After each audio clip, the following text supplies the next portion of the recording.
Hi, my name is Caroline Rodriguez. I will be a first year junior high English teacher in the fall, and today I'm here to talk about before, during, and after, or BDA strategies for reading comprehension.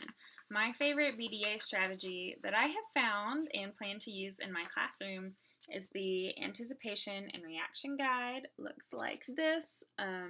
This one here is about energy, so probably more likely that they would find these statements in a science class than anything they'll be reading in my class, but I really like the format of this guide. So the way an anticipation guide works is there are a series of statements about the topic of the reading. And so before reading, students will read the statements, and then in this box, they will check off or write whether they agree or disagree with the statements. And you just do this really fast. This will activate their prior knowledge, get students thinking about, remind them what they already know about the topic, and it will also sort of preview the reading for them and get them thinking about what they are going to learn from the reading.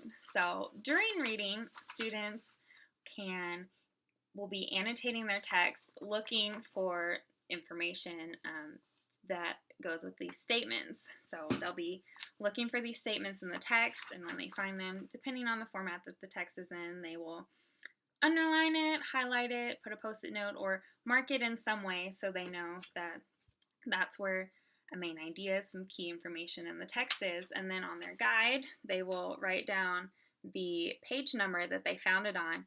And then back in their agree, disagree box, they can just quickly put a check or an X to indicate whether they were right or wrong in their prediction beforehand. And then they'll just move on, continue reading the text, do that for all of the statements until they are done. And then after they finish reading the text, there is some space for reflection.